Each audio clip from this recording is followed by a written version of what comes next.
था। रीवैल्यूएशन के बाद फिर वही मैसेज रिप्लाई आया कि अनफॉर्चुनेटली रीवैल्यूएशन के बाद भी वही हमारा कॉन्सिक्वेंस निकला है कि आप एलिजिबल नहीं हैं। यार ये तो बड़ी इंटरेस्टिंग स्टोरी है यहाँ पे। झिझिक झिझिक झिझिक झिझिक झिझिक।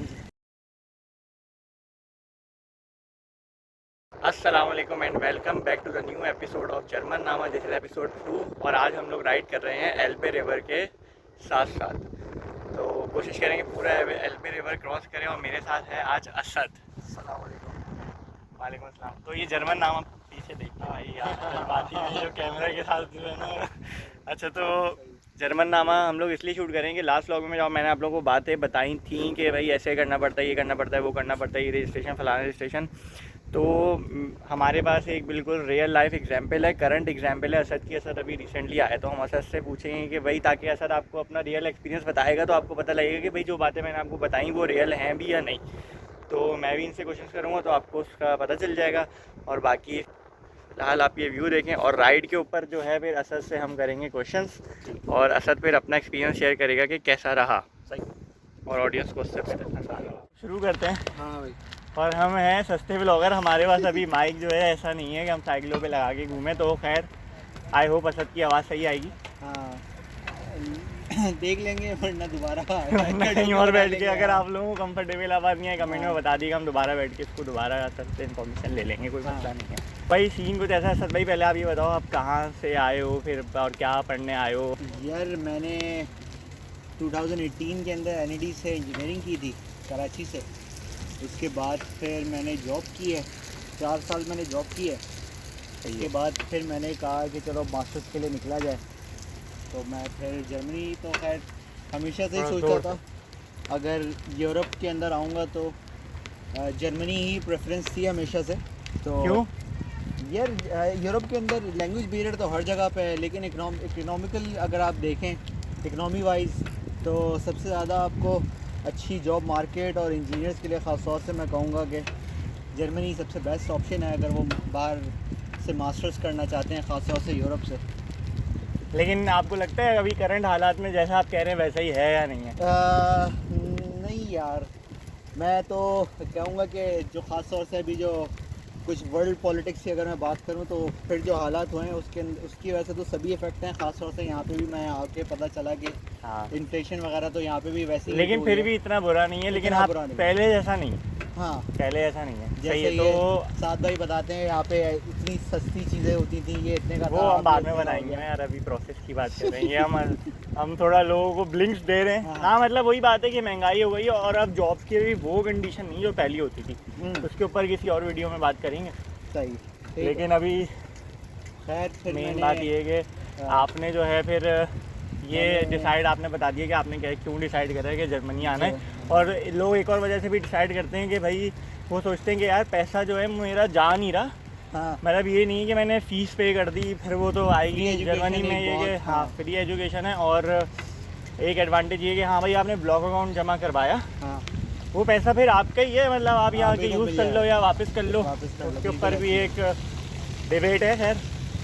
लेकिन फिर आपने डिसाइड कर लिया कि भाई मैंने हाथ पैर कटवाने हैं तो जर्मनी में ही कटवाने। सही है। मैंने दिसंबर 2022 के अंदर ये फैसला किया था कि मैं मूव करूँगा। सही है। और इत्तेफाक से जब मैंने सर्च की हैं यूनिवर्सिटीज़ तो उस वक्त डेडलाइन 15 जनवरी की थी और मैंने 13 जनवरी को जो है अपनी एप्लीकेशन फाइल की है। अच्छा यूनिवर्सिटी या डायरेक्ट? यूनिवर्सिटी। हाँ ज़्यादातर यूनिवर्सिटीज़ वैसे यूनिवर्सिटी अभी भी सपोर्ट करती हैं। और तो मे भी अगर हमें यूनिवर्सिटी के न्यू, क्योंकि वेबसाइट मुझे पता है उन्होंने चेंज करी थी अपनी, न्यू प्रोसेस के बारे में पूछना हो तो आपसे वो भी पूछा जाए। तो किसी को हेल्प चाहिए हो इस बारे में तो भाई कमेंट सेक्शन में लिखवाए तो हम सबके साथ एक और सेशन कर। सही है, कंटिन्यू। उसके बाद फिर 13 जनवरी को मैंने फाइल किया था अपनी एप्लीकेशन। उसके 1 या 2 हफ्ते के बाद यूनिवर्सिटी का रिप्लाई आया कि आपकी डिग्री जो है वो 3 साल की इक्विवेलेंट बनती है, इसलिए आप एलिजिबल नहीं है जर्मनी में पढ़ने के लिए। अच्छा हाँ जर्मनी में एलिजिबल नहीं है पढ़ने के लिए। हाँ। अच्छा तो डिग्री तो NED की थी ना? NED की 4 साल वाली, उसमें क्या मतलब है? सिस्टम ये होता है ECTS होते हैं। हाँ तो यूरोपियन क्रेडिट। उनकी कैलकुलेशन के मुताबिक मेरे ECTs पूरे नहीं बन रहे थे। अच्छा। तो उन्होंने मुझे कह दिया था कि आप नहीं पढ़ सकते जर्मनी में, आपकी डिग्री के क्रेडिट आवर्स पूरे नहीं हैं। सही है। फिर क्योंकि मुझे इतना पता था कि मैं जिस प्रोग्राम में और जिस यूनिवर्सिटी में अप्लाई कर रहा हूँ उसमें मेरा ऑलरेडी एक सीनियर पढ़ चुका है। अच्छा तो अच्छा, मैं ये कंफर्म था आपके बैच मतलब आप जिस डिपार्टमेंट में थे उसका एक हाँ, सीनियर पढ़ चुका है। मेरे अच्छा अच्छा बैचलर्स का एक सीनियर। अच्छा अच्छा, तो मैं इस बारे में तो कॉन्फिडेंट था कि मैं पढ़ तो सकता हूँ, ये यूनिवर्सिटी को गलती है। सही। मैंने उनको मेल किया कि आप री-इवैल्यूएट करें मेरी अच्छा, आगे भी देखते रहना। अच्छा, यूनिवर्सिटी को आपने री-एवल्यूशन की ईमेल करी। ईमेल करी। सही है। उनका री-वैल्यूएशन के बाद फिर वही मैसेज रिप्लाई आया कि अनफॉर्चुनेटली री-वैल्यूएशन के बाद भी वही हमारा कॉन्सिक्वेंस निकला है कि आप एलिजिबल नहीं हैं। यार ये तो बड़ी इंटरेस्टिंग स्टोरी है यहाँ पे। झिझिक झिझिक झिझिक झिझिक झिझिक। फिर और अभी आप जर्मनी में हैं, मैं भी फिर आपने क्या किया ये बताएं लोगों को। फिर मैंने उनको फिर मेल की, मैंने कहा आप लोग फिर इवैल्यूएट करें, ऐसा हो ही नहीं सकता कि मेरी ये डिग्री जो है वो 3 साल के इक्विवेलेंट बन रही हो, आपकी वैल्यूएशन में कोई मिस्टेक है। अच्छा, तो उसके बाद फिर वो उनका रिप्लाई आया कि अगर आपको लगता है कि हमारी वैल्यूएशन में फॉल्ट है तो हम आपकी एप्लीकेशन डायरेक्ट यूनिवर्सिटी को फॉरवर्ड कर देते हैं, फिर वो डिसाइड करेगा आपका एप्लीकेशन। ओके। मतलब लेकिन मेन बात ये है कि आपने हार नहीं मानी, आपने लगा रहा हूँ यूनिवर्सिटी को 3 बार जो है वो पिन किया कि भाई मेरी आप डिग्री गलत सही है, आप गलत हो। आपकी वैल्यूएशन तो भाई ये यहाँ पे बहुत इंपॉर्टेंट बात पता चली है कि अगर यूनिवर्सिटी आपको कोई किसी पॉजिटिव फीडबैक नहीं देता और आप श्योर हो, जैसे एनईटी का हमें पता है कि भाई वो उसकी डिग्री तो है ही 4 साल के पहले, तो आप उस पर एक्शन ले सकते हो और उनसे रिक्वेस्ट कर सकते हो। तो अली ने 3 बार उनको बोला, फिर उन्होंने कहा कि हम डायरेक्ट यूनिवर्सिटी को भेज देते हैं, देन यूनिवर्सिटी विल डिसाइड। बिल्कुल। ओके, यहाँ पे कोई एक्सीडेंट हुआ हुआ है बोर्ड का, है ना? सही है, आगे फिर बस फिर इसी चीज़ में फिर निकल गया था तकरीबन 3 हफ्ते, तो हर हफ्ते की एक मेल यूनिवर्सिटी को 3 हफ्ते इसमें निकल अच्छा, गए। ये किन मंथ्स की बात थी? ये इसी साल के जनवरी की बात है, जनवरी सही और है। फरवरी का स्टार्ट ओके ओके ओके, इससे यही बातें चल रही थी इस वक्त। ठीक हो गया। और फिर 14 फरवरी को हम्म, मुझे यूनिवर्सिटी की तरफ से मेल आई कि आपकी एप्लीकेशन आई थी यूनिवर्सिटी की तरफ से हाँ। और आपको एडमिट कर लिया है हमने इस प्रोग्राम में जिसमें मैंने अप्लाई किया था। ठीक है, तो वो हम बाद में डिस्कस करेंगे कि क्या प्रोग्राम था और फिर हाँ। उसमें लोगों को क्या कैसे पढ़ना चाहिए। लेकिन हाँ, फिर खैर उसके और बहुत सारे लोगों से मैंने ये भी सुना था एप्लीकेशन के टाइम पे कि आप 7-8 यूनिवर्सिटीज़ में अप्लाई करेंगे तो आपका कोई 2 या 3 यूनिवर्सिटीज़ में आएगा एप्लीकेशन। मैंने एक ही यूनिवर्सिटी की डेडलाइन खुली हुई थी 15 जनवरी तक, हाँ मैंने एक ही में अप्लाई किया और मैं सोच रहा था कि मैंने तो ज़ाहिर किया है, अगला सेमेस्टर इनटेक देखना चाहिए था मुझे, सही लेकिन इत्तेफाक से अल्लाह ने उसी में दे दिया एडमिशन, सही। एक ही यूनिवर्सिटी के अंदर। भाई बड़ा खतरनाक हुआ है वो, जो भी हुआ है, डूब पलट गई है, डूब गई है यहाँ थोड़ी बहुत। वो रेस्क्यू के लिए तो चल रहा है। हाँ, लेकिन ये अच्छा है फ़ौरन आ गए हैं रेस्क्यू करना। I hope there is no loss of life. अच्छा, फिर बात हमें आप थे कि भाई मैंने Admission आ इसी एक यूनिवर्सिटी का ऑप्शन था मेरे पास, क्योंकि हाँ। डेडलाइंस ऑफ हो गई थी, आप सो रहे थे उससे हाँ। पहले, जब आपको ख्याल आया एक ख्याल यूनिवर्सिटी थी आया। उसमें भी लेकिन यूनिवर्सिटी। खैर मैंने 2022 में भी जब सोचा था कि मैं बाहर जाता हूँ मास्टर्स के लिए, फिर मैंने अपना आइडिया इरादा ड्रॉप कर दिया था। हाँ, उस वक्त भी मैंने ये प्रोग्राम और ये यूनिवर्सिटी शॉर्टलिस्ट उस वक्त ही करके रखी हुई थी। मतलब ऐसा तो नहीं है ना कि हाँ भाई यही बोली मजबूरन मैं दिया। अप्लाई कर दूँ, लेकिन नहीं, आपकी नहीं। लिस्ट में थी है, उसका हाँ, Exactly। ओपन था एडमिशन, आपने अप्लाई कर दी। बिल्कुल ऐसे, मतलब इत्तेफाक से कि जिस प्रोग्राम में मुझे आना था उसका डेडलाइन ज़्यादा थी। सही है। इस मैं- जो असद बात अभी कर रहे हैं, तो ब्लॉग के एंड में मैं एक इस पे कमेंट करूँगा ताकि वो लोगों को काफ़ी फ़ायदा देगा। हाँ, फॉर्म स्पेसिफिक फील्ड। सही है, आप आगे चलो। तो उसके बाद फिर मज़े की बात ये थी कि लोग मुझे कह रहे थे कि पासपोर्ट यहाँ अपना। सीढ़ियाँ बनी हुई हैं, नीचे भी जा सकते हैं। अच्छा, हाँ, वो लोग क्या कह रहे थे? लोग मुझे कह रहे थे अपना पासपोर्ट रिन्यू करवा लो, सही है। लेकिन मैंने अपना पासपोर्ट रिन्यू नहीं कराया था और जब एडमिशन वाकई मुझे आ गया फिर मैंने कहा अब मुझे पासपोर्ट भी रिन्यू कराना चाहिए। सही है। एज यूजुअल जैसे हम सब सो रहे होते हैं, हाँ। अबे यार देख लेंगे देख जब लेंगे होगा जब तो। आएगा। पहले हो तो हमें तो पहले पता, हो तो, हाँ। हमें लग रहा होता है हमें तो कोई बुलाएगा ही नहीं। बिल्कुल। सही है, ठीक और है। फिर आप अपनी कैलकुलेशंस जो देख रहे होते हो कि हाँ ये काम इतने टाइम में हो जाएगा, ये काम इतने टाइम में हो जाएगा, तो हाँ काफ़ी टाइम पड़ा है मेरे पास, मैं मैनेज कर लूँगा। हाँ, लेकिन एक बात यहाँ मैं कहना चाहूँगा, जो व्यूअर्स हैं ना, कि जो भी स्टूडेंट्स हैं वो अप्लाई करते हैं, कुछ लोगों की एक्सपेक्टेशंस बहुत हाई होती हैं, मैंने तो ये किया हुआ, यूँ हो जाएगा, वो हो जाएगा। तो भाई आप जो है ना, जो भी अपॉर्चुनिटी के लिए जा रहे हो ना, उसमें आप अप्लाई करो। बाकी रिज़ल्ट पे ना इतना वो नहीं डिपेंडेंट रहो कि नहीं हुआ तो यूँ हो जाएगा, हो गया सही है चले जाएंगे, हाँ, नहीं हुआ बिल्कुल भाई ऐसे। दोबारा ट्राई कर लेंगे। दोबारा ट्राई कर लेंगे, बिल्कुल ट्राई करने पे कोई पाबंदी मैं थोड़ी अपनी है। स्टोरी आगे शेयर करूँगा। सही है, आप फिर आगे फिर क्या हुआ? उसके बाद फिर जब पासपोर्ट रिन्यू कराने के लिए गया, और मेरा इरादा यही था कि भाई अर्जेंट कराऊंगा, जाहिर सी बात है क्योंकि प्रोसेस जल्दी करना है। फरवरी में मेरा एडमिशन आया और अप्रैल 11 से मेरी क्लासेस स्टार्ट थी, तो मुझे जल्द से जल्द। अच्छा, 11 अप्रैल से आपकी क्लासेस स्टार्ट थी और फरवरी के मिड में मेरे पास एडमिशन लेटर आया, तो 1.5 महीना था मेरे पास सारे काम करने के लिए। ओके। तो उसके बाद फिर जब मैं पासपोर्ट रिन्यू कराने के लिए निकला हूँ, वो भी मेरे ख्याल से 1 हफ्ते में हो गया होगा। नहीं हुआ इत्तेफाक से उस वक्त, क्योंकि पाकिस्तान के बुरे हालात अच्छा का कुछ due to the law and order situation. हाँ, तो हर कोई बहुत ज़्यादा लोड था उस वक्त पाकिस्तान से निकलने का, और ख़ासतौर से उस वक्त रमज़ान भी आने वाले थे, तो लोग इस शीशे के नीचे जो है ना पहले नज़र आता था, अगर आप साइकिल लेके चल लें की हिम्मत है आपकी। चलो ना शीशे के ऊपर। अब ख़राब हो गए ना, सफाई हो रही है, आ रहा है हल्का फुल्का नज़र है नहीं, और टूट फूट भी हुई है इस पर। आ जाओ।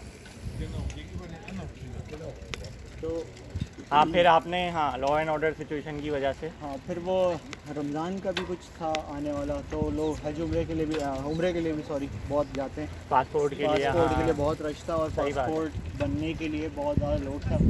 मुझे डेट मिली थी 1 हफ्ते की, लेकिन मेरा जो पासपोर्ट रिसीव हुआ है मुझे वो तकरीबन 16 या 17 डेज़ में रिसीव हुआ है, मतलब मार्च का फर्स्ट वीक में। मार्च के फर्स्ट वीक में। तो इस मीनवाइल आपने एम्बेसी में कराची कॉन्सुलेट में वीज़ा का अपॉइंटमेंट ले लिया था या नहीं लिया था? नहीं लिया था, क्योंकि उसके अंदर जब आप अपॉइंटमेंट सिस्टम के ऊपर अब जो कराची कॉन्सुलेट में कर दिया है, उसमें जब आप जाएंगे अपॉइंटमेंट लेने के लिए तो आपको पासपोर्ट नंबर डालना होगा। बिल्कुल ऐसे ही है। तो मैंने इसलिए नहीं लिया था कि ऐसा ना हो कि कुछ और आए पासपोर्ट का नंबर। सही। वैसे मुझे ये तो पता था कि पासपोर्ट जब आप दूसरा बनवाते हैं तो क्या डिजिट चेंज होता है। हाँ, ये तो सब पता। मैंने रिस्क नहीं लिया, तो इसलिए मैंने रिस्क नहीं लिया था। और फिर जैसे ही मेरा पासपोर्ट आया उसके अगले ही रात से मैंने अपॉइंटमेंट्स के लिए जागना शुरू कर दिया था रात को। और मैंने अपने दोस्तों से पता किया था जो जर्मनी में हैं, उन्होंने बताया था 3 घंटे का डिफरेंस होता है, लेकिन उस वक्त जब ये डे लाइट सेविंग पे चल रहे होते हैं, एक दिन तो मेरा बल्कि 2 दिन मेरे इसी चीज़ में ज़ाया हुए थे। अच्छा, अपॉइंटमेंट आपने लेकिन कराची कॉन्सुलेट में बुक करना था ना? हाँ, ऐसे ही है ना? तो आप थोड़ा बताएंगे इसी के साथ साथ ये भी बता देना कि अपॉइंटमेंट कैसे बुक करना है। यार उनकी वेबसाइट है और कराची कॉन्सुलेट की, हाँ वो बतानी तो नहीं है, हाँ वेबसाइट है, हाँ लोग देख लेंगे। फिर उसके ऊपर जाके आपको अपनी वही देखनी है टाइमिंग। वैसे तो नॉर्मली स्टूडेंट वीज़ा के ऊपर जाना है, मेन बात ये, वहाँ पे अपॉइंटमेंट जब अवेलेबल होंगे आपने उसको बुक कर लेना है। उसके लिए आपने क्या रात की क्या टाइमिंग्स अगर आप बताएंगे प्रेफरेबल हैं? भाई रात को 3 बजे आते हैं अपॉइंटमेंट, लेकिन मैं क्योंकि समर में अप्लाई कर रहा था और उस वक्त ये डे लाइट सेविंग पे नहीं थे, तो 4 घंटे का डिफरेंस था। मैं रात को 4 बजे सुबह उठ के बिल्कुल 4 बजे बैठ के अपने अपॉइंटमेंट देखता था। सही है। 4-5 दिन मैंने देखा इत्तेफाक से, और एक दिन मैं इतना 1 हफ्ता हो गया था मुझे। मेरा एक दोस्त था, मुझे कह रहा है तुम्हें 2-3 हफ्ते तो लगेंगे अपॉइंटमेंट लेने में। हाँ, तो खैर मैं बहुत आपकी यहाँ पे एक बात काटूँ। हाँ, ये जो इस तरह के लोग दोस्त होते हैं ना, जो कहते हैं यार 2-3 हफ्ते तो लगेंगे, यार यूँ तो होगा। अच्छा, उनकी बातों से डीमोटिवेट नहीं होना चाहिए, और उनकी बातों को जो है ना एक कान से मेरा एक एक्सपीरियंस है कि आपको जो भी डीमोटिवेटिंग बात कोई कर रहा है तो आप उसको एक कान से सुन कर दूसरे कान से निकाल दो, और जो मोटिवेटिंग बात कर रहा है उसको पकड़ लो। ठीक है, फिर क्या हुआ यार? लेकिन ये बस वही है कि कहना थोड़ा सा आसान होता है, जब बंदे को होती है अंदर से तो फील होता है कि भाई नहीं ये तो वाकई सही कह रहा था, वो तो ये कह रहा था। वो जाहिर सी बात है, तो तभी तो हम लोगों से एक्सपीरियंस शेयर कर रहे हैं कि यार उनको पता हो कि असली में होता क्या है, लोग क्या बोल रहे होते हैं। ऐसी है भाई। और खैर उसके बाद फिर मैं 1 हफ्ते तक मुसलसल रात को 4 बजे उठ के बैठता था। अगले दिन ऑफिस भी होता था, बट फिर कोशिश होती थी कि भाई सही अपॉइंटमेंट मिल जाए। मैं मुसलसल 4 दिन या शायद 4 दिन बल्कि, ठीक है, मुझे अपॉइंटमेंट्स विजिबल तो होते थे, लेकिन मैं बुक नहीं कर पाता था। सही है, क्योंकि आप जैसे ही बुकिंग के अंदर एंटर आपने करा वो उस वक्त तक बुक हो चुका होता है। बुक हो चुका है, वेबसाइट क्रैश कर जाती है और ठीक है, डन हो गया। बिल्कुल ऐसे ही होता है। फिर 1 हफ्ते के अच्छा, एक यहाँ पे एक चीज़ बता दूँ, चाहे वो स्टूडेंट वीज़ा का अपॉइंटमेंट हो, विजिट वीज़ा या फैमिली वीज़ा, सब में यही होता है। यही होता है, अपॉइंटमेंट आते हैं। और कराची कॉन्सुलेट का हम अभी डिस्कस कर रहे हैं, वहाँ पे यही होता है कि जब अवेलेबल होता है आपको तभी बुक करना पड़ता है, वरना कुछ डेट्स ऐसी भी होती हैं जिनमें अवेलेबिलिटी बिल्कुल भी नहीं आ रही होती। बिल्कुल ऐसी है। ये हो गया, सही है। अच्छा, और उसका भी जब मैं खोल रहा था, मुझे अपॉइंटमेंट विजिबल जब होते थे तो वो भी तकरीबन मुझे 1 महीने बाद के अपॉइंटमेंट। बिल्कुल ऐसे ही है, आपको फ़ौरन के तो नहीं मिलेंगे। सही बात है। तो उसके बाद फिर एक दफ़ा मैं बैठा और मैं अपॉइंटमेंट बुक करने की नीयत से, और जैसे ही मैं अपॉइंटमेंट फिल किया, अपनी डिटेल्स भरी, ऑटो फिल फॉर्म लगाया हुआ था, सब कुछ कर आगे जब मैंने सबमिट किया तो वेबसाइट फिर से क्रैश हो गई। सही हो गया। मैंने कहा कि भाई आज भी मेरा अपॉइंटमेंट मिस हो गया। असल में मैं जो है ना इधर जाने की कोशिश कर रहा था। अच्छा फिर तो खैर मैं बहुत डिसहार्ट होके सोने लेट गया। फिर सुबह ऑफिस जाते हुए मैंने चेक किया तो मुझे मेल आई हुई थी अपॉइंटमेंट कंफर्मेशन की। सही, मैंने कहा ये भी सही है। ठीक है। फिर उसके बाद फिर अपॉइंटमेंट मेरा मिला था मुझे अप्रैल मिड का। अप्रैल मिड का आपको अपॉइंटमेंट मिल गया। हाँ। फिर भी मैं मार्च के फर्स्ट वीक में अराउंड आपको जो है पासपोर्ट मिला, और अप्रैल के मिड का आपको अपॉइंटमेंट मिल गया, और अप्रैल 12 को लेकिन क्लासेस स्टार्ट हो रही थी। और मुझे सही हो। इत्तेफाक से 11th को स्टार्ट हो रही थी क्लासेस, और 12th का मुझे अपॉइंटमेंट मिला था। बिल्कुल सही हो गया। तो ये था। उसके बाद फिर जब अपॉइंटमेंट बुक हो गया, फिर मैंने ब्लॉक अकाउंट के लिए चीज़ें, अपने डॉक्यूमेंट जमा किए। सही है। और ब्लॉक अकाउंट के साथ ये था कि मुझे 2-3 लोगों ने कहा था कि भाई कोरैकल ले लो, लेकिन कोरैकल के अंदर मसला ये है कि आपके नाम पे अकाउंट नहीं खुलता। बिल्कुल, मैं इस पॉइंट पे आने वाला था, आपने खुद बोल ली यही बात। तो इस वजह से मुझे लोगों ने बहुत कहा कि भाई इजी तो है, लेकिन ये पाकिस्तान के जो इस वक्त हालात हैं वो इस बैंक अलाउ नहीं करेंगे इस वक्त की ट्रांजेक्शन। अलाउ की भी बात नहीं है, मैं आपको एक बात बताऊँ यार, अलाउ की बात नहीं है। मैं यहाँ पे लोगों को एक चीज़ क्लियर कर दूँ, ब्लॉक अकाउंट के ऊपर हम किसी वीडियो में बात करेंगे कि भाई हाँ क्या, लेकिन मैं बता देता हूँ, प्रेफर्ड टू मी इस फिनटेबा, वो पूरी हर चीज़ वेरीफाई करता है, आपकी भी और आपका जो अकाउंट होता है जिसका ट्रांसफर कर रहे होते हैं उसकी भी। सही है। उसके बाद जो कोरैकल में उसमें ये बस तो आपको किसी बंदे का नाम दे देगा, आपको उसके नाम के ऊपर, आपके नाम के ऊपर अकाउंट, ब्लॉक अकाउंट नहीं होगा, वो उस बंदे के नाम पर होगा। और जो है ना कभी कभार वो शो भी कर रहा होता है, कभी नहीं कर रहा होता, लेकिन मसला तो कोई नहीं होता। But to me I don't recommend it. और भाई सही बात है, आप इतने पाकिस्तान के अभी जो हालात हैं, अब 11,200 यूरोज़ का मतलब है 35 लाख। सही है। तो 35 लाख की अमाउंट आप किसी और के नाम पे ट्रांसफ़र करो, फिर बाद में कुछ मसला हो जाए, फिर आप क्या करो? सोचते ही रहते हैं। तो भाई मैं रिकमेंड मैं एक बात यहाँ पे कहूँगा कि कोरैकल वाकई ऐसी करता था, लेकिन मेरे टाइम पे उसने वो भी चेंज कर दिया था, मेरे नाम पे अकाउंट खुला था कोरैकल। अच्छा, लेकिन कोरैकल का एक यही है, कोरैकल जो है ना एक दिन में ही खोल देता है और ट्रांसफ़र भी मनी हो जाती है। 1-2 दिन में आपको खुलवाना हो तो कोरैकल, और आपके नाम पे खुल रहा हो तो सही है, नहीं खुल रहा हो तो रिस्क है, आपकी मर्जी है। बाकी फिनटेबा ट्रस्टेड, मैं कहता हूँ वो हर चीज़ वेरीफाई करता है, फिर खुलता है। 4-5 दिन लग जाते हैं, एक हफ्ता। मैंने फिनटेबा को भी किया था, लेकिन एक चीज़ जिससे मुझे थोड़ा सा फिनटेबा से इख्तिलाफ किया, मुझे फिनटेबा से मैंने एक क्वेरी पूछी थी, उसको रिप्लाई करने में उन्होंने 1 हफ्ता लगा दिया था, और कोरैकल मुझे एक दिन में 3-3, 4-4 हाँ ये है, क्योंकि फिनटेबा के पास लोड ज़्यादा है, और फिनटेबा जो है ना आराम से हर चीज़ को वेरीफाई करके करता है। हाँ ये मैं एक्सपेक्ट करता हूँ। हाँ ऐसा है। तो आपने कोरैकल से अकाउंट खोला, लेकिन कोरैकल ने आपके नाम पे ही अकाउंट खोला? मेरे नाम पे खोला। और मेरे एक दोस्त ने मुझे ब्लॉक अकाउंट जो देता है ब्लॉक अकाउंट इन्फॉर्मेशन कोरैकल, मेरे दोस्त ने भी उसी से लिया था। सही। तो उसने मुझे भेजा, और मेरा उसका डॉक्यूमेंट और मेरा डॉक्यूमेंट अलग था। तो मैं यही सोच रहा था कि मेरा तो ये मेरा नाम पे अकाउंट खोल रहा है, इसका किसी और के नाम पे खोला। हाँ। तो मैं कंफ्यूज था। बिल्कुल। मैंने कोरैकल को ईमेल की कि भाई ये तो किसी और के नाम पे आप खोलते थे, मेरे नाम पे आपने कैसे खोला हुआ? क्योंकि मुझे बैंक ने भी यही कहा। मैं जब बैंक से ट्रांसफ़र करने गया, बैंक कहता है कि कोरैकल तो किसी और के नाम पे खोलता है, आपके नाम पे कैसे खोलता है? नहीं, ये केसेस मैंने भी देखे, सम केसेस वो आपके नाम पे ही कर देते हैं, सम केसेस डिफरेंट। अच्छा फिर क्या हुआ? तो क्या कोरैकल ने मुझे कहा कि टेक्निकल इश्यूज़ थे। पहले हमारे साथ हम किसी और के नाम पे खोलते थे, लेकिन अब हम स्टूडेंट के नाम पे ही खोल रहे हैं। अच्छा, तो ये आप मतलब लेटेस्ट इन्फॉर्मेशन आपको कंफर्म है कि अब से वो बंदे के नाम पे ही खोलते हैं? हाँ, जो एटलीस्ट मुझे रिप्लाई उन्होंने यही किया। सही। भाई आपके नाम पे इसीलिए खोला है क्योंकि टेक्निकल इश्यूज़ थे हमारे साथ कुछ, वो ख़त्म हो गए, अब हम स्टूडेंट के नाम पे ही खोलते हैं। अच्छा, तो चलो अच्छी बात है अगर वो स्टूडेंट के नाम पे ही खोलते हैं, और अगर ऐसा है तो फिर सही है, उनकी सर्विस फास्ट है। बिल्कुल। उनकी लेकिन हाँ, उनकी वेरिफिकेशन प्रोसेस भी कम है। फिनटेबा के वेरिफिकेशन प्रोसेस बहुत ज़्यादा है, लेकिन जो अच्छी बात भी है कि अगर वेरिफिकेशन जितनी ज़्यादा होती है उतना अच्छी बात बिल्कुल ऐसी है। लेकिन वो ये है कि कोरैकल भी ट्रस्टेड है। हाँ ट्रस्टेड है, लेकिन ऐसा नहीं है कि ब्लॉक अकाउंट को ही खा जाएंगे वो। हाँ नहीं, वो ये तो है, ऐसा तो कुछ नहीं है, ये तो खैर बहुत लोगों ने खोला हुआ है कोरैकल। सही है, ठीक है। इसलिए मैं कोरैकल से किया। उसके बाद फिर इंटरव्यू से 4-5 दिन पहले मुझे ब्लॉक अकाउंट की कंफर्मेशन आई थी। सही हो गया। और मैं इंटरव्यू के लिए गया हूँ। अच्छा एक चीज़ मज़ेदार, मैंने जब कहानी में एक और ट्विस्ट है। कहानी में गौट उसे जो मैंने मिस कर दिया अभी। अच्छा, जब मैंने अपॉइंटमेंट बुक किया था सही हो गया। इंटरव्यू का, सही। मैं गया था मास्टर्स कैटेगरी के अंदर। हाँ और जब आप वेबसाइट के ऊपर जाएंगे तो बड़ा बड़ा उन्होंने लिखा हुआ है कि भाई अगर गलत कैटेगरी चूज़ कर ली तो अपॉइंटमेंट कैंसिल करके दूसरा बुक करो। ठीक हो गया, ऐसे ही होता है। ठीक है, आपने क्या करा था? मैंने अपॉइंटमेंट बुक किया।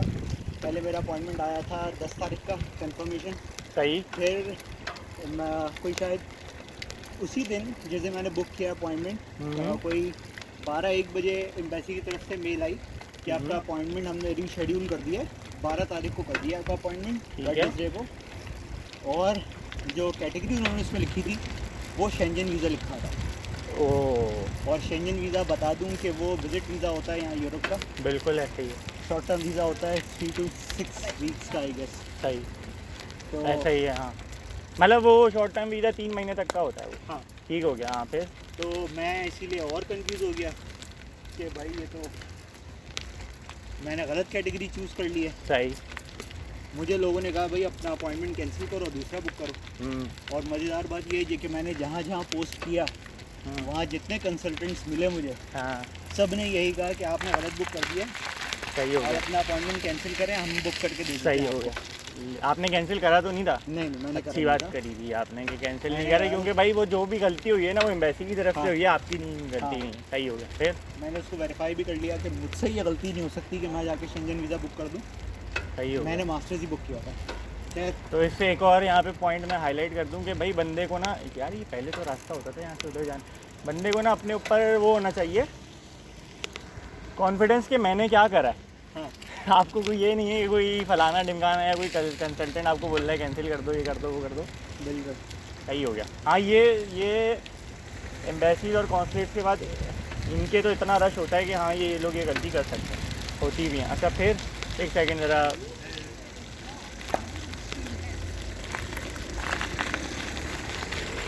यार मेरे ख्याल से हमें वहाँ अंदर मुड़ना पड़ेगा। पहले तो मैं गया हूँ यार रास्ता। अच्छा, फिर क्या हुआ? उसके बाद फिर इत्तेफाक से मैंने एक और दोस्त से पता किया। फिर मैंने एम्बेसी का चक्कर भी लगाया, अच्छा, लेकिन कराची कॉन्सुलेट में जो लोग बैठे हैं उनको कुछ पता ही नहीं होता। बिल्कुल ऐसे मुझे ही। कहते हैं कि आपने गलत कैटेगरी बुक कर दी है। मैंने कहा भाई मैं नहीं कर सकता गलत, मैं ये हाँ। मैंने वेरीफाई कर लिया। मैंने तुम गलत उनको कैटेगरी ईमेल बुक दिखाते कि भाई मेरी पहले अपॉइंटमेंट थी और या आपने चीज़ बिल्कुल। करी है। सही हो गया। लेकिन वो कुछ देखने के लिए राज़ी नहीं थे। ऐसे ही होता है, वो कह रहे थे कि भाई आपने अपॉइंटमेंट गलत बुक किया वो है। मुंह लगाते ही नहीं है, हाँ। कुछ भी गलती करेंगे। हाँ, सही है। फिर क्या हुआ? फिर कुछ नहीं, फिर मैं ऐसे ही वापस आ गया। मैंने कहा भाई एम्बेसी ने तो कुछ हेल्प की नहीं मेरी कॉन्सुलेट में। सही। उसके बाद फिर मैंने एक और दोस्तों से, मतलब बहुत लोगों से पता किया। तो मेरा एक दोस्त मुझे कहता है कि भाई मुझसे पूछ लेते पहले। हाँ वो कहता है कि भाई शुरू में आपको वीज़ा मिलेगा 3 महीने का, हाँ, उसके बाद फिर एक्सटेंड करेंगे वो। सही। तो तुम्हारा जो वीज़ा बुक हुआ है वो गलत नहीं हुआ, वो शेंजन ही बुक हुआ, सही है। सही। वहाँ जाके उसको स्टूडेंट में कन्वर्ट कराना होगा। सही। असल में बेसिकली मैं आपको एक बात बताऊँ, ये सारी जो है ना बातें हैं, हाँ मिलता आपको बेसिकली स्टूडेंट वीज़ा ही है। हाँ, बस वो सब उन्होंने अपने हिसाब से लिख के दे दिया, लेकिन लिख के इसमें दे कोई ऐसी टेंशन नहीं है कि टेंशन अबे नहीं, यार बिल्कुल मैंने ऐसे। ये करा दिया, वो करा दिया। आपने सही कैटेगरी बुक करी है तो नो टेंशन। यार यहाँ मैं खुद भी यहाँ फर्स्ट टाइम आया हूँ, देखना पड़ेगा कि जाना कहाँ है यहाँ से। अच्छा, फिर? बस फिर उस दिन भाई रेस्टोरेंट बना हुआ है भाई ये। ये लग रहा है ये कोई स्पॉट है पिकनिक का, और ये जा रहा रास्ता। हाँ, पहले वो रास्ते डायरेक्ट मिलता था, ये अभी बीच में बना है, पहले नहीं बना हुआ था। अच्छा, हाँ, 1-1.5 साल पहले नहीं बना हुआ था। अच्छा, फिर? आप अपॉइंटमेंट के लिए 12 अप्रैल को गया। 12 अप्रैल को पहली क्लास भी थी, ऐसा ही है। 11 अप्रैल को पहली क्लास, 11 एक दिन अप्रैल को पहले। पहली क्लास थी और आप पाकिस्तान में अपॉइंटमेंट के लिए गए थे, जिसमें आपको अभी ये भी नहीं पता वीज़ा मिलेगा नहीं वीज़ा मिलेगा। मिलेगा नहीं मिलेगा। ही हो गया। तो इसके बाद फिर लोग परेशान हो रहे होते हैं, ऐसा हो रहा है वैसा हो रहा है, क्लासेस स्टार्ट हो गई, वीज़ा नहीं मिल रहा, ये नहीं मिल रहा। तो भाई परेशान होने की ज़रूरत नहीं है, मेन नहीं। बात तो ये हो। वैसे ये चीज़ यूनिवर्सिटी टू यूनिवर्सिटी भी डिपेंड करती है। मेरी यूनिवर्सिटी में अटेंडेंस का ऐसा कोई नहीं, जर्मनी में यूनिवर्सिटी में मास्टर्स में अटेंडेंस की स्ट्रिक्टनेस नहीं है। अच्छा, ये लोग कहते हैं भाई आपने पढ़ना है पढ़ो, नहीं नहीं पढ़ना आप पढ़ना। इतने काबिल हो गए, आपको इतनी अकल होनी चाहिए कि अपने साथ क्या करना है। बड़ी अगर आपने नहीं पढ़ना तो नहीं पढ़ो, वो हाँ। फिर बाद नहीं पढ़ोगे तो अब तो लात भी पड़ जाती है सही बात है। हाउस लेंडर पे उड़े से, तो वो बाद में बताएंगे इनको। अच्छा, फिर? फिर उसके बाद मैं गया हूँ तो वीज़ा ऑफिसर ने मुझसे यही पूछा कि आपकी क्लासेस तो स्टार्ट हो रही हैं 11 अप्रैल को और आप बालक को यहाँ खड़े हैं। आप कहते हैं आपने बुलाया ही, अब ये क्या करें। मैंने कहा अपॉइंटमेंट ही मुझे इतना लेट मिला है।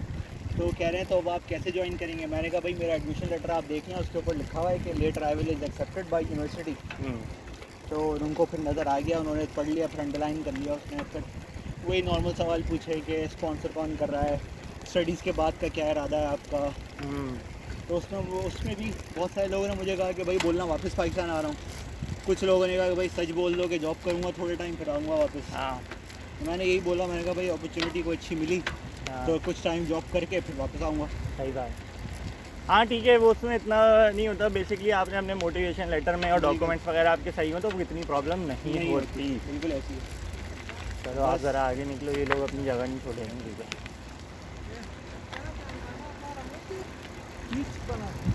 सही हो गया। फिर आप आ गए अपॉइंटमेंट से वापस। फिर अपॉइंटमेंट से वापस फिर आप सुबह से वही मुन्ना भाई की तरह लाइव स्टार्ट हो गई। स्टार्ट हो गई, इंटरव्यू दे दिया, सब कुछ रेडी है, बस वीज़ा का वेट हो रहा है।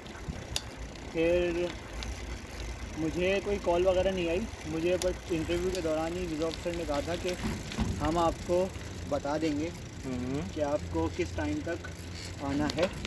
मतलब कॉल करके बुला लेंगे आपको। सही। वरना अगर हमारी तरफ से कोई कॉल नहीं आए तो आप 15 मई को आके पता कर लें।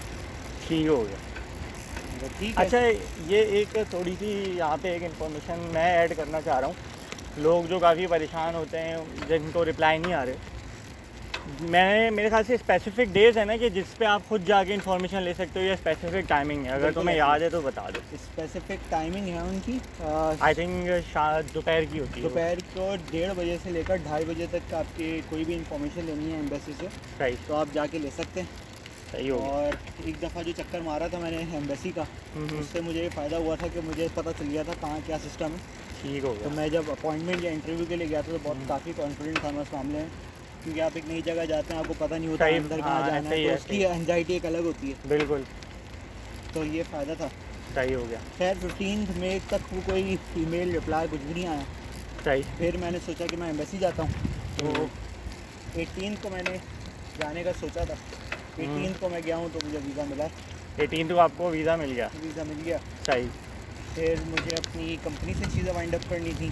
ठीक है, आपने वो सब करी? वो सब किया और फिर मैं 12 जून को जर्मनी आया हूँ, सब कुछ कर कर आया। 12 जून को आप जर्मनी आए हैं, मतलब कि 2 महीने बाद?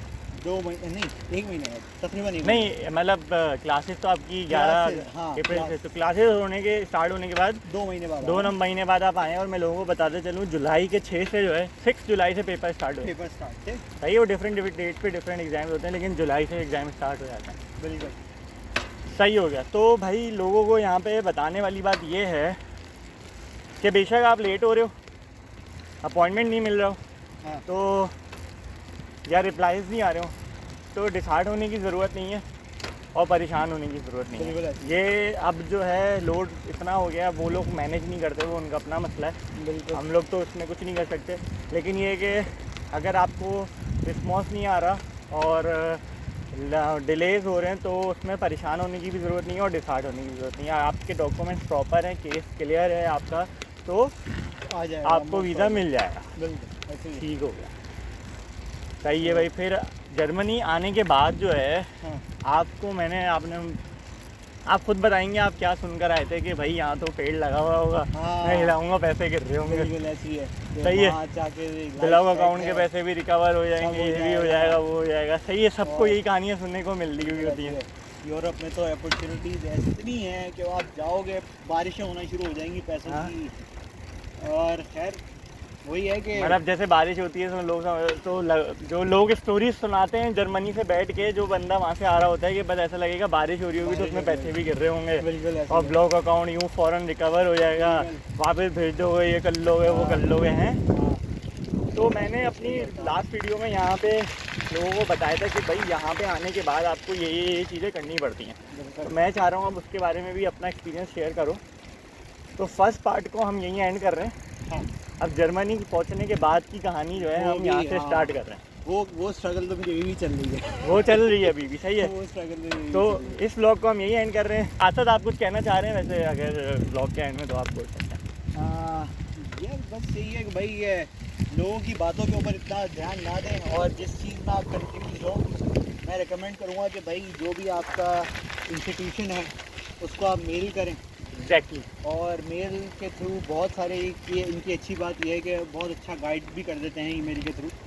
मेरी जितनी क्यूरीज थी रिलेटेड टू स्टडीज़ वो सारी मैं ईमेल पे ही पूछता था और ये रिप्लाई कर देते थे। मेरे साथ भी आप कंप्लीट कर लो पहले। तो बस यही है कि भाई बातें लोगों की नहीं सुनो, अपनी मेहनत करते रहो और अल्लाह पे भरोसा रखें, इंशाल्लाह सब होगा। किस्मत का फैक्टर सबसे बड़ी चीज़ होती है। और लेकिन मैं दो चीज़ें बात बोलता हूँ, एक तो उन लोगों की बातें नहीं सुनो जो आपको ना बहुत बड़े बड़े एक तो ख्वाब दिखा रहे होते हैं, ऐसा हो जाएगा वैसा हो जाएगा ये हो जाएगा, और दूसरा उनकी भी नहीं सुनो जो बहुत ही डिमोटिवेट कर। बिल्कुल, मतलब दोनों एक्सट्रीम जो है ना, एक बहुत ही ऑप्टिमिस्ट एक्सट्रीम और एक बहुत ही पेसिमिस्ट एक्सट्रीम, दोनों की को- बातें जो है ना हाँ। आपको नुकसान देंगी। जो बंदा आपको रियलिटी बता रहा है ना, हाँ भाई ऐसा भी होता है, ऐसा मुझसे कोई पूछता है मैं बताता हूँ भाई ऐसा भी होता है ऐसा भी होता है, ऐसा इसका भी मतलब ये नहीं है कि हाँ वो अलग बात है भाई आपकी किस्मत में सोने के हाँ। चमचे ही लिखे हैं तो हाँ, पैसे आप- पेड़ से गिर रहे होंगे। बिल्कुल ऐसी है। सही है। तो और मेरा भी एक्सपीरियंस यही है भाई, इन किसी से पूछने से ज़्यादा बेहतर है कि जो कंसर्न इदारा है ना, आप डायरेक्ट उसको ईमेल करो भाई मेरा ये मसला है, मैं क्या करूँ, क्या करना चाहिए। बिल्कुल। तो इस ब्लॉग को हम यही एंड कर रहे हैं। लाइक करें, कमेंट करें, शेयर करें, सब्सक्राइब करें। अल्लाह हाफ़िज़।